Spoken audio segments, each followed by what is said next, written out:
आधुनिक भारत का आरक्षण 1931 की जातिगत जनगणना पर आधारित है, जबकि आधुनिक भारत की योजनाएं 90 साल पुरानी जर्जर व्यवस्था के आधार पर आखिरी सांसें ले रही हैं। क्या सच में बिना सही आंकड़ों और जानकारी के किसी योजना को सटीकता के साथ लागू की जा सकता है?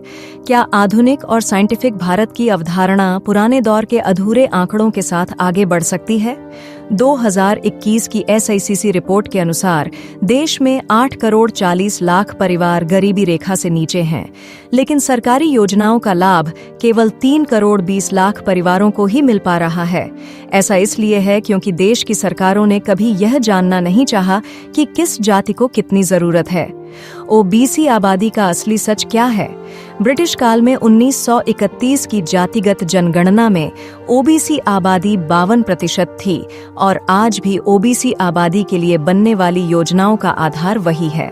महान अर्थशास्त्री डॉक्टर अश्विनी महाजन ने कहा था कि जाति का डेटा न होना भारत के वैश्विक स्तर पर सतत विकास लक्ष्य में सबसे बड़ी रुकावट है।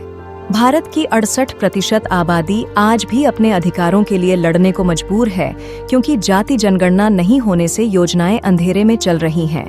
यह वीडियो आपको बताएगा कि कैसे यह जनगणना करोड़ों भारतीयों के जीवन और मृत्यु का सवाल है। 2023 में बिहार सरकार ने खुलासा किया कि राज्य की 36% आबादी अत्यंत पिछड़ा वर्ग की है, लेकिन सरकारी नौकरियों में उनकी हिस्सेदारी 3% से भी कम है। ऐसे अनेकों आंकड़े साबित करते हैं कि जाति जनगणना के बिना आरक्षण एक मजाक है। पूर्व अटॉर्नी जनरल सोली सोराबजी ने कहा था कि जाति जनगणना न होना भारत के संविधान के अनुच्छेद 16(4) का मजाक है। आज देश में OBC आबादी 52% है, पर आरक्षण केवल 27% तक ही सीमित है। DOPT की 2023 की रिपोर्ट बताती है कि सरकारी नौकरियों में OBC वर्ग की हिस्सेदारी 12% तक ही सीमित है।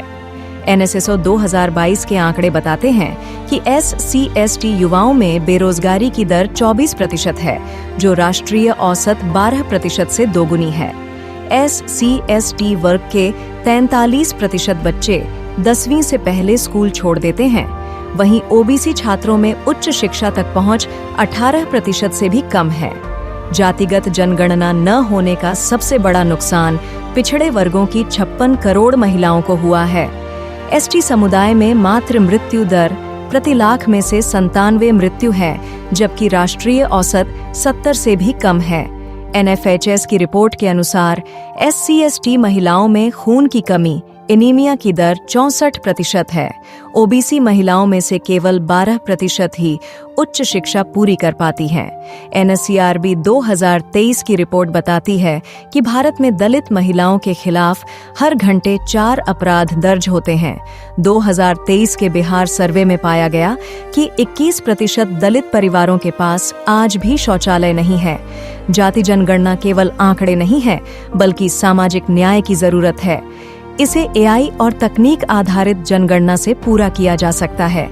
IIT मद्रास ने जातिगत डेटा एकत्रित करने का एक एनालिटिक्स टूल बनाया है, जिससे 15 मिनट में गांव स्तर का डेटा इकट्ठा किया जा सकता है।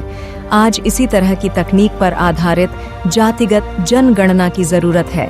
ब्लॉकचेन स्टोरेज की तकनीक पर आधारित जातिगत जनगणना के आंकड़ों को सरकार छिपा भी नहीं पाएगी।